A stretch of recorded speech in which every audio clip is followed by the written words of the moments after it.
Sentire Media.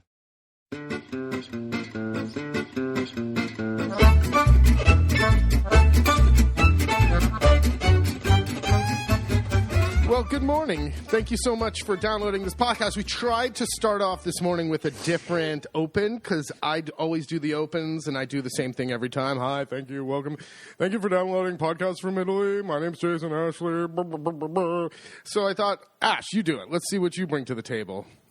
I think we're on take 6, and we take 5 started with singing. So. Which I thought was the best start. And then both laughter and Jason pushing stop every couple seconds. So we're going to go back to usual. Podcast from Italy. I'm Jason. That's Ashley. Ciao. We live at Cacamone in Piobico. Beautiful place. It's the holiday season. Lots of cheer. Can't you hear it in my voice? Ooh. No, I'm kidding. What's today's date? The 26th of November, Friday. Friday, 7-something in the morning. It's going to turn out to be a nice day. We're supposed to get some chilly air from the north coming on down. We'll see. I don't trust what the weather people say because they are liars. I'm sick of the lies. And our weather station is kaput. Not kaput. I'm looking at it. On the fritz? On the fritz is a better way to put it. Kaput means nothing's happening. Correct. On the fritz. It's currently 4% humidity, according to the weather station. So I don't know if that's entirely accurate. We'll have to fix that. Yes, indeed. Well, I can't remember exactly when we last did a podcast, but I know it wasn't 6 months ago, so we're doing better. Maybe it was beginning of October or so, I want to say. Anyway, thought we would come on and give you guys a little recap of the end of the season and what's been going on around here. So let's jump right on in. What's been the latest? So we had the end of the last 2 workshops were for truffle hunting and our butchery, which went fantastic. We went to do the butchering with Licozzo, our neighbor Roberto, and he did a beautiful demonstration on butchering the pig. We had a fantastic lunch. It was a great afternoon, and it was the end of the season. The weather was gorgeous, really mild, and the colors of the trees were actually really nice this year. I was shocked. Yeah, I thought it would be no color because we got no rain. I agree. So it was a really surprisingly beautiful autumn. And the last guests were really the beginning of November. But before we had the last guest, we had a little break in between, and we took a trip when I had my doctor's appointment for my foot in Bologna to Forlì. And we stayed at a wine resort. We never do this, and I thought, let's switch it up and do something different. Well, you're saying why Forlì? It's kind of like in the middle of Emilia-Romagna. There's nothing really kind of touristic around there. We really did it because we were tractor looking at. We were tractor shopping, and we wanted to break up the trip going to Bologna. So it was like stop on the way. And I thought, okay, well, let's try to do a thing where we just like stay at the hotel resort, this winery, and we'll do the wine tour and have their dinner and all of that. And we never really do this. We normally just stay kind of simply or go and eat out in the village and whatever. But it was like, let's just, once we get there, not leave. And the place was stunning. When you drive up, it was just, acres upon hectares of vines of Sangiovese. They restored so many different properties. Oh my gosh. It was really like they took over this little Borgo, a little mini village. It was called Borgo Conde. Yeah, but more than that, the whole valley there was theirs. Exactly, like the whole drive up. They restored tons of little properties, big properties. And so visually it was really pretty, but also kind of almost too no soul. Jesus. That's tough. No, not no soul. It's that it was restored so perfectly that it started to look like a country club golf course with vines. Correct. It lacked the charm of some of the... It was too perfect. Exactly. You like a little bit of crumbly stone. Mm-hmm. You like a little bit of dishevelly. Exactly. Makes it look a little bit more like, it is how old it is. This was... Every piece of stucco was perfect. It's like how your brother kind of says, street food, he wants dirty. Yes. You're not looking for some of that to be too clean. So it didn't have. It's not that it lacks soul. It was hundreds and hundreds of years old. It's just that it was restored more in a corporate, perfect. That is a great way to say it. Like if you went to... it could have been put anywhere in a way. Yes. If it was in the middle of... It was in Southern California as a wine golf resort, it would look the exact same. Mm-hmm. So it was like, all right, well, it's pretty. Let's go try the wine tasting. And the woman who gave us the tasting was super knowledgeable, and it was more of a tour. And we saw all of where they... process the wine, all the typical, exactly. So it was beautiful. And then we go for the tasting, and we're kind of hungry because it's like right around aperitivo time, and we're at this hotel, and we're thinking, oh, okay, they've got to put out a nice little spread with the wine tasting. Here in our little shabby La Marque, where wine tourism is supposedly so lacking, they always put out a little pecorino, a little cheese, some breadsticks, maybe a little bit of salami, but always some cheese to go with the wine. Even if you're at a small winery, just pop in. So I was kind of excited. They had some like weak breadsticks, and that was it. And then it got worse from there. I've never been we've lived in Italy for 15 years. I don't know, a little bit of a wino, but not a huge, I don't know. This is the only wine tasting I've ever been to that they gave you 3 sips of wine. Not even glasses, 3 sips. And then basically kicked your ass out. They were like, and if you want to buy any, you can talk to the front desk. It was just like, wait a second. We live here. I thought we were going to taste some wine and you thought we were going to bring wine home. Buy a bunch of wine. And normally in our area, it might be 5 to 7 tastings, like a little of something sparkling to start. If they do a Prosecco or a sparkling rosé. They don't do Prosecco in this area. No, but something like that. And then they'll do a few whites to try, like 2 or 3 whites, 2 or 3 reds, and then maybe something of like a digestivo after dinner special wine to just try a sip of. Because we paid 25 euros a head for this. Yeah. And we got 3 little sippy sips. Which sounds, I don't know. We don't live in Piemonte. We don't live in we are not in Lombardia, Bordeaux, where this is even worth it. We were in freaking Emilia-Romagna in Fort Lee. What is a 25-year? So I thought, oh, we're going to get some little nosh, some good little bits to bite on, and then some nice wines. Ashley was highly offended and upset about this. I don't do a lot of wine tours, so for me, it was like, okay, that's good enough for me. I had to speak to the management. I was not I was happy. fine. I didn't care. I didn't want to go on this stupid wine I was like, thing are anyway. they trying to fleece tourists? What is going on? And we're at a freaking winery. Like, this is a wine resort. This wine tasting and tour should have been free if you were staying there. 100% in my mind.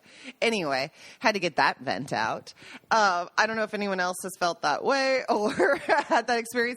I recently was just in Lago di Garda, in Lake Garda area, and went to 2 different wineries and had wonderful tastings, 6 wines, totally free. And guess what? I bought a shit ton of wine. But didn't like this. Didn't like the vibe. Wouldn't go back. I'm turned off. I'm turned off. Well, these are the struggles Ashley goes with.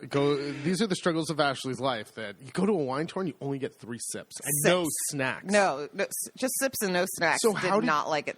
2 thumbs down. How did you make it through the rest of the night? I think, did we have any snacks in the car? No.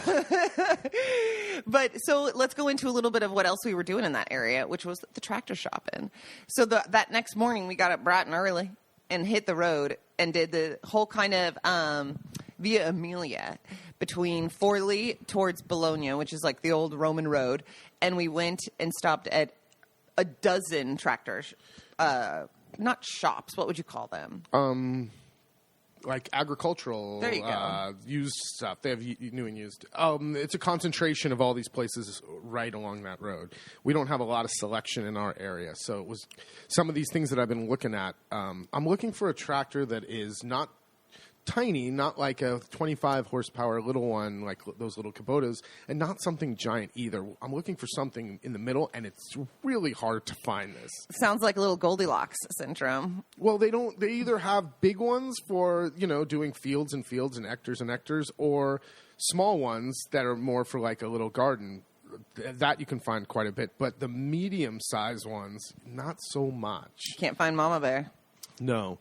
So we looked at a bunch of them, and it was good to just sit in them and touch them because all this internet looking doesn't really you don't really see it in person to know the dimension, get a visual representation of how big this or small this thing is really going to be.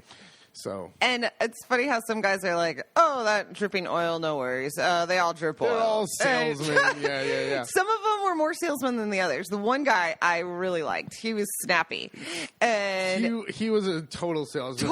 Hey, how about all that oil leaking out of the differential right there? Oh yeah, don't worry about that. Yeah, no problem. I liked him, but because a lot of them don't even pay any attention, or they're like, "All right, you know what you're looking for, go for it. Walk around. If you have any questions, let me know." But this guy was on, which was nice. So we're no closer to finding a tractor than we were. No, but we did find out that they will deliver, which is good. If you overpay for their freaking 28-year-old tractor, they will deliver it. Well, you weren't sure. That was one of the questions. Well, no, I knew there would be some way. I just didn't know if they arranged it or they had the means to do all the way down here. We're 2 hours away. So. No closer, but you still scour Facebook Marketplace. All of them. Trattori Usati, Facebook Marketplace, Subito, Kijiji, all of them. I'm still waiting. I think that there hasn't been a lot of new stuff coming out in the last couple of weeks. So I think once the winter comes, there'll be more, like the hard winter. More inventory? Maybe. Hopefully. I'm still looking for something really locally. I'd much rather get something from around here, but I don't know. And I'm not buying a new tractor. Well, this is perfect segue into animals. Because why do you want the tractor? Oh, I'm still on my milk cow pig kick. So what's the plan? The plan is to learn. So Calicozzo, where we did the Roberto, where we did the butchering and the whole thing. He has tons of animals, and he's not far away, and he has heifers that are going to give birth to calves here pretty soon. So I am going to go up there and learn. I think I'm going to spend the next 3 months. I'll go up there every morning and just do whatever, clean. I would imagine it's going to be a lot of cleaning out stalls, and because I was thinking, I have zero experience at any of this. And he said I could come up and milk the cow, but if the cow doesn't know me, I don't know if she's going to be really into me getting under and start messing with her. So I think I need to go up there first and be around a little bit. So get to know each other. We get to know each other. All the animals know me. I learn how to be around animals like this. I mean, she weighs God knows how many kilos, hundreds and hundreds. Well, this goes back to we were the worst kind of kids, not city nor country, but suburbs. There is no so animal. You're stupid enough to think that you can just like a city kid would be like, I ain't getting in that stall. There's shit in there. The country kid would know what to do. I'm a suburb kid. I'm just dumb enough to think that I've seen it on a movie. Yeah. I've seen it on TV. So that's my plan. I'm going to spend the next 3 months going up there every morning and it's so great also because Roberto and his family they do not use the cow's milk for anything. So he said they just have it for the calves. So it's also was important to try to find a neighbor or someone who we weren't taking their profits from or cutting into something that they were already using. I don't even care I just want to learn how to do the milk. No, I know, but I'm saying that they don't drink milk. They don't make milk. I hear you, cheese. But we still don't have any of the equipment to do anything with the milk once we milk it. So great, you have 12 liters of milk a day. Congratulations. Now what? Now you have to get a pasteurizer, you have to get a homogenizer, you have to get a blah, blah, blah, blah. Would they already have that stuff for doing the sheep's milk cheese? Because they do the sheep's milk cheese. I'll ask them. I have no idea. Well, you're going to find out. I'm going to find out. And what about the stalls? Are you still thinking maybe for 2 pigs? Yeah, that's another problem I'm running into. I've researching how to make a well, first I need somewhere to put the tractor. So we don't have a barn. The stall I'm just going to do like artisanally. Simple with like the chestnut poles and just like corrugated metal. That's simple and easy. The barn is going to be like, where do we put this tractor and stuff is more of a problem. And I've been researching doing like a agricultural tunnel tent, which they have these really heavy PVC galvanized steel poling tents. We saw them all through Emilia Romagna, and they're not expensive at all. For 4 meters by 8 meters, it was really affordable. That was like $1,200? No, probably more like $2,000. Okay.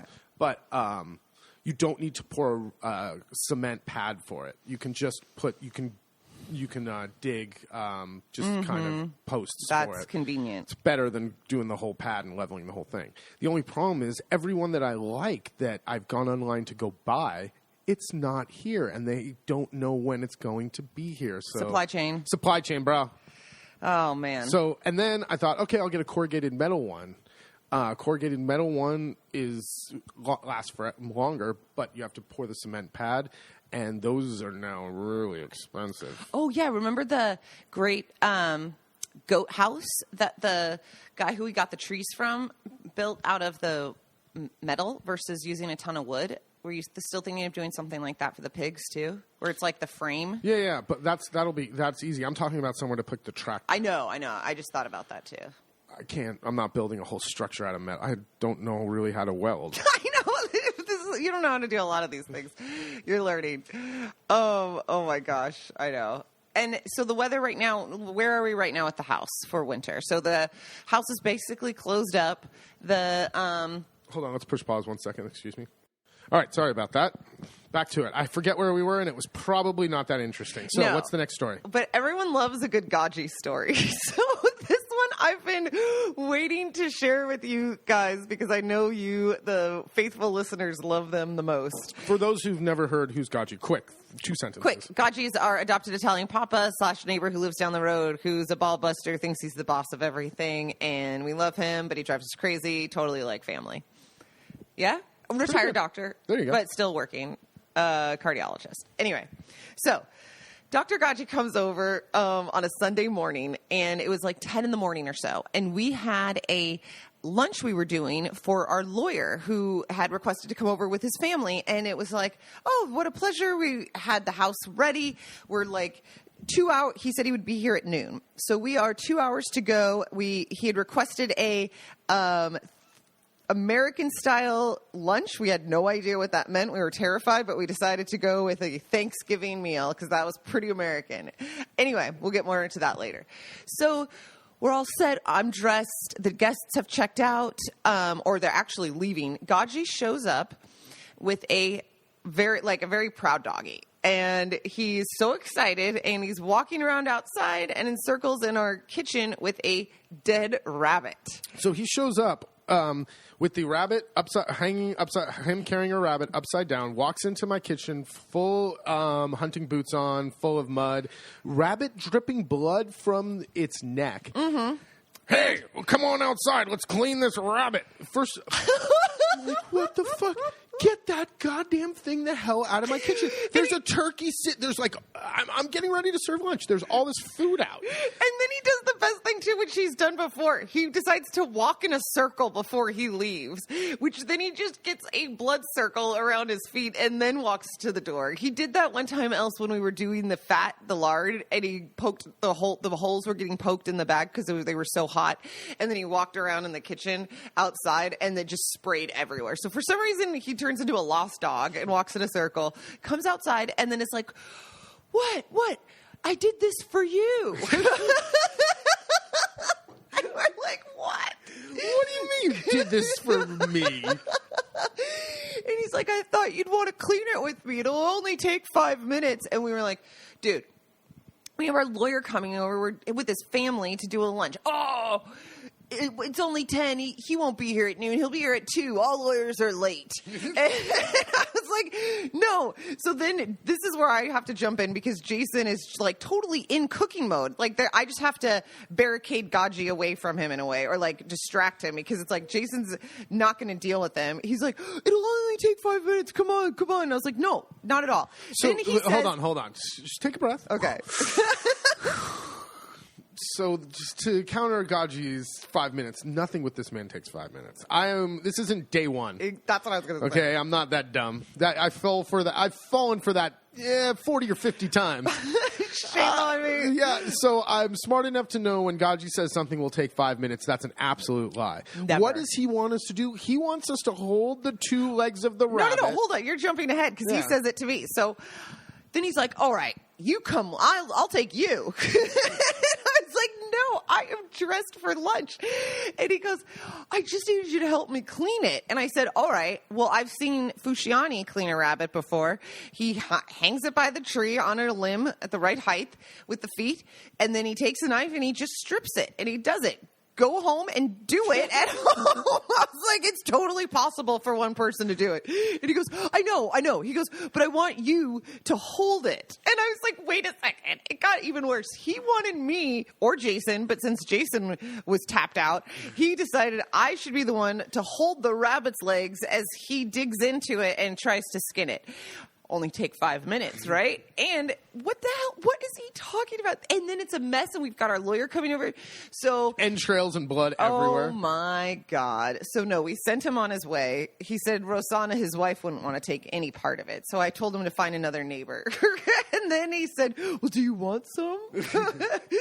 But now, I do want to do that. Of course, but not that morning. No, not at that moment. And he's got to learn that if we're like, we've got something going on, to hit the bricks. Ashley, when has this man ever had boundaries? Never. Oh my God. Never. So that was pretty hilarious, but that just killed me. I don't know.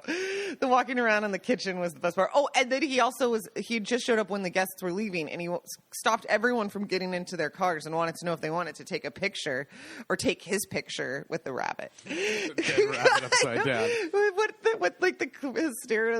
How hysterical to like walk up to the car. All right, did you want to take my picture with this? But other than that, the Godster's the Godster. He's the same. He's doing his hunting thing 3-4 days a week. Comes over bright and early, 6:30 every morning. Waits for the sun to come up. And then goes. I swear, some mornings I'm just staring out the window like, come on, let there be light, let there be light. Keep it moving. But that reminds me of Thanksgiving dinners and Thanksgivings have passed because this year we did our Thanksgiving early. I had a dear old friend in town around my birthday at the end of October. So we decided to do a big Thanksgiving then because her kids were here and it just felt more, I don't know, appropriate and festive to do it with another American and old friend and share some of those traditions with her kids. So we didn't do any turkey yesterday. We just did French toast. But we had gotten our turkey and stuffing and rolls and pumpkin pie and apple pie and all of that in already. So it kind of felt complete in a way. Well, yeah, we did it once for us, and then we did it all over again for Stefano and his family. So we did it. We got 2 times in, and without the hoopla surrounding Thanksgiving, it's just kind of hard to. You can make it any day. It doesn't have to be the third Thursday of November. No, and we did that.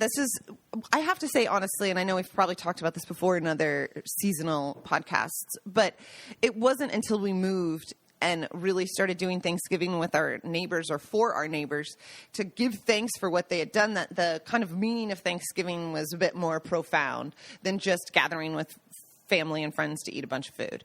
So it was always nice that our first years it became a total tradition until COVID really, that we would have 15, 20 people come. 15 or 20, Ashley. There was always like 28, 32. Oh my God. Always retarded. I guess I always wished it was 15. Well, the problem with inviting Italians 15? is you invite it's like one family. You invite your commercialista, for example, thinking it would be just your tax guy and his wife.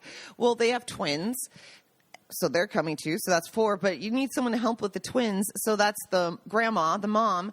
Then the sister-in-law heard about it and she really wants to come. But that's now not just 5 or 6, but her family, which now makes them about a group of 9. So how do you say 15?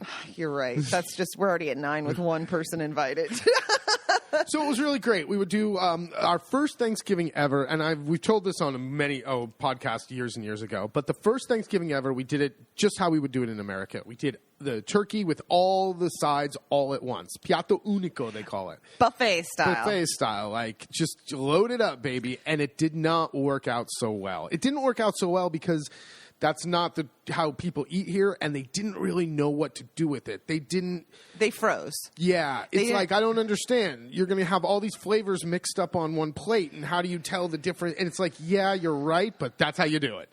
They just would stand at the buffet table holding their plate. And like, I don't know what to do. And that's when Gaggi famously also proclaimed, "Are we eating pig food?" because of the cornbread stuffing. Cornbread stuffing and the pumpkins, pumpkin stuff everywhere. So after year one, I kind of amended. I was also told that you really can't have a Sunday lunch without having a pasta. Like, we understand it's Thanksgiving, but people want a pasta. So give the people what they want. We need a pasta. Yeah. So year two, we amended it. We went with a pasta, and then we kind of pared down the Thanksgiving. So it would be the turkey and the stuffing, but not 10 different side dishes. Like, you really don't need it. It's overkill. We do a vegetable, the turkey, the stuffing. And we adapted some of the Italian traditions of having something like the chicken liver crostini as an antipasti. Or having cappelletti and brodo as the primo. Or pumpkin soup. Or pumpkin soup or something like that. And that worked out much, much, much better.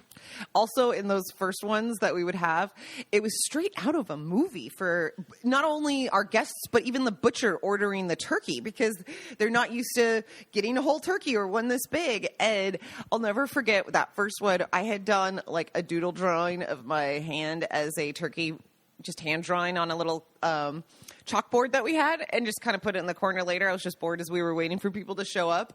And someone found it from around the corner, brings it over, says, "Oh my God, this is beautiful. What is this?"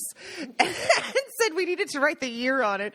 And everyone started taking pictures with my hand turkey drawing, which I thought, this is hilarious. This is a preschooler's arts and crafts project.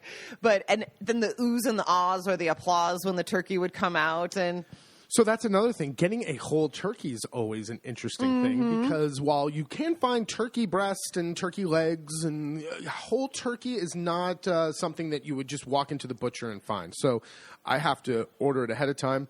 And this year there were no smaller ones. So like when we did ours for the four of us, we had a 8-kilo turkey, like 18 pounds, just way too big. But what are you going to do? It's Thanksgiving. Yeah.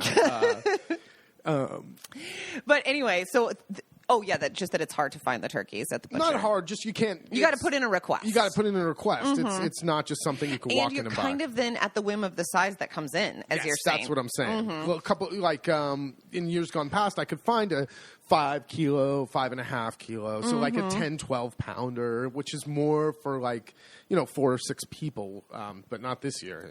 Well, the other thing with a big turkey, or just cooking a whole turkey like that in general, with it, that can be kind of a surprise or something different for Italians, is also the size of the oven that is needed to cook the turkey. And you need a good size oven, and not everyone has a big oven, and or the big racks, that the whole thing. And so we had a bit of a pickle a few years ago, which was probably the most memorable Thanksgiving that we've ever had. It's now more than a few years, Ash. We're talking 10? No, not 10, but I would say more than 5. Okay. Well, in years past, this was probably my... We've been here a while. Yes. You tell me that all... True. To me, everything's 3 years ago. And Ashley had to remind me of the other day. We've been here 13, 14... We're going on 15. Next year will be... Okay, so we're here 14 years. We're getting older, and not, years kind of go by. Exactly. And things aren't 3 years ago. It's been 8. All right, so let's call it 8. So this was the most memorable because we were so prepared. We had some guests, Lori, and she was here, and her ex-husband, and we were doing a Thanksgiving together with them for our guests. They had been out here multiple times, and it was a really cool prep for Thanksgiving, doing it with them. They wanted to get the real feel of having a bunch of Italians. And it's like, all right, well, if you want the real feel of having a bunch of Italians over, let's just do our Thanksgiving to thank everyone. And so we had prepped for 2 days. The morning of, we looked so good. All we needed to do was make tiramisu and something else. Well, and it's stupid tiramisu because it's for Italians, but otherwise it would have been pie. But it is almost 9 o'clock. We've gone through the list. Everything looks great. Table is set. And it's just I don't know. I think we're looking good. We could start getting showers and changed and all of that. Get ready for Italians to start showing up. And power goes out.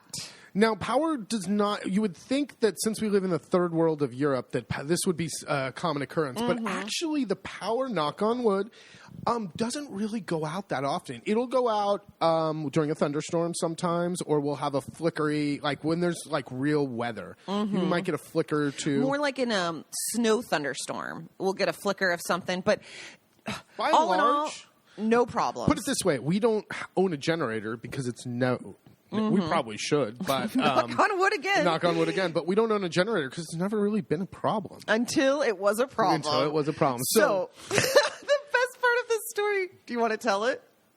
So the power goes out. No one freaks out, but it's weird that the power went out because it is a November morning and it is bright and shiny and sun. It's one of those cool, just gorgeous days. Cold, clear, not a cloud in the sky, no wind, beautiful autumn days. And it's like, well, that's weird because I would expect if we had thunderstorms or snow or something, okay, it could happen, but kind of weird for today. Normally within 15, 20 minutes, it'll pop back on. This time it didn't. And that was kind of concerning. And then we're like, all right, well, we have no power, so we have no pump. We have no electricity. We have no gas because the turkey still has a few more hours. The turkey has still a few more hours. There's some stupid, well, I guess it's not stupid, but there's some safety thing on our gas that it shuts the valve if the power goes down. So whatever's in the line is in the line. We can obviously manually open it, but okay. But no water. Our pump is on a electrical pump, so no water. That's a big one. So we got 10 bathrooms, so everyone gets one. The guests get a flush. Men outside. Yeah. We're trying to figure out the plan. What is the plan? So maybe an hour and a half goes by, and two NL vans. NL is like the state-run power company. They fly by. And then 10 minutes later, like a big cherry picker truck flies by. And it's like, ooh, what's going on around here? So there's some hunters coming back down the way. And, hey, what's going on? Do you guys know what's going on? Well, here's why we have no power. Two hunters, obviously plastered, right? Just drunk. They have to be drunk. Remember, setting is at 9 a.m. They saw two quail on a power line and decided that we're going to get them quail, except they didn't hit the quail. They hit the power line. And I didn't even know you could do this. They shot down the power line. So there's going to be no power. However, we still have all these people coming over, and I start calling around to finish. Okay, let's just get the turkey finished. We can kind of figure everything else out. Yeah, we got tons of candles, like Jason said. We got bathrooms. I've got propane tanks. I've got a candy stove. I can boil potatoes. I can do the little bit. Tiramisu was cold, so that's okay. So we kind of figured out how we're going to execute this, and we thought, you know what, we can probably, as long as we get the turkey cooked, everything else can happen. The only problem was no one has an oven big enough to stick a turkey in. And we ended up... Because this was a big boy. This was a big boy. This was probably, we had probably 30 people coming. Yep. So it was a big, big turkey. So I forget where we finally stuck it in. Gaggi's outdoor wood oven. Okay, Gaggi's outdoor wood oven. Uh-huh. Because he has that outdoor oven that he had never used. No. But it was big enough to, you removed the other racks and put it in. Okay, now I think I remember. All right, there you go. But exactly, where are we taking this bird? And you guys had to go and get a bunch of water from the fountain in Piobico. Yes. So we could have water to, rinse dishes and stuff. So towards the end, as we're serving dessert, we hear a giant truck coming down the road. And we're like dogs. We're really good at hearing noises coming from the valley and knowing whether it's a diesel or how heavy it is. What do we got? I got two-stroke. I hear two-stroke. Yeah, I hear a two-stroke motor. So this was a big diesel truck. Heavy. We heard heavy. And it stops right at our driveway and ding, it's backup thing. Boop, boop, boop, boop, boop. And what's coming up the way? Nothing but a giant diesel generator on the back of a giant truck, like one of those you would see running a stadium or something, giant, totally. Like it was enormous. And they fire this bad boy up and hook the end. Since we're the end of the line, we're the last house on the line. This is where the hookup is to provide for auxiliary power. So they start up this generator that sounds like like a tractor running next to your house, and plumes of black smoke. Plumes of diesel smoke. Which would look hilarious. We've got a diesel smoking generator feeding our agritrees or our organic farmhouse. And the lights came back on and the toilets started refilling, and we were able to dig ourselves out of a mountain of dirty dishes, and that was by far the most interesting and memorable Thanksgiving. And that for sure. That generator stuck around 2 days. Something like that. Yeah, 24 hours a day here and that for 2 days. But we had power. Oh my God. And I think my last favorite kind of memory is when one of my girlfriends was here. They were living in southern Italy with her husband in the military. And so she was up here for the prep and helped out and stayed for Thanksgiving and went home. And had a little boy who was like 2 years old and was doing the laundry and stuff, and came across one of his plush toys and called and said, "Do you know what your house smells like?" And I remember thinking, oh my God, what a loaded question. I don't know. That could be weird. And after Thanksgiving, she said it smelled like campfire pork fat, which I felt like bottle it up because I love it. Even though it wasn't necessarily turkey, there's more pork fat lingering here in our farmhouse, that's for sure. But I loved that cozy smell idea. Campfire pork fat. Well, listen, I do not. Though I do miss the open fire in the kitchen because I love. Yeah, cooking. That's when we had the open fire. We could cook. You always have a barbecue ready to go when you got an open fire. Hence the campfire and the pork fat, because we'd grill sausages in the fireplace all the time. You were just talking about that the other day that you miss it. Yeah, if we ever get to design our own kitchen, I definitely want a open fire in the kitchen because it's in the wintertime. It's nice. Just you could toast bread, you can grill meats, there's so much you can do with the open fire. There's so many activities. I know, I love it. Well, let's round it up and call it a podcast, because the next one is I want to share with you guys on the next podcast about my trip to Fico, Italy, and my thoughts on Italy and Bologna, and as well as going up to Lago di Garda and a little bit of medical tourism to chat about. All right. This was a boring one. Well, I hope not. I wanted to just put something out. I think the Gaggi rabbit story was hilarious. I think there was some good stuff. We'll see if this one makes the light of day. Oh, no. All right. Until next time, happy holidays. We'll see ya. Ciao, ciao. Sentire Media. Hey, podcast producers and show hosts. Do you want to join a podcast network that celebrates all things Italian? At Sentire Media, we understand the allure of Italy and its unique culture. Our devoted team of hosts and producers are all driven by their shared passion for Italy. And we work tirelessly to create the best lifestyle podcasts and content that will whisk you away to the very heart of Italy. With us, you can savor the mouth-watering flavors, get lost in the stories from the past, break down the cultural barriers, and truly immerse yourself in the vibrant traditions of this intoxicating country. If you have a great podcast idea or are already in production and would like to join Sentire Media, head over to sentiremedia.com. That's SENTIRE media.com and find out how to submit your show.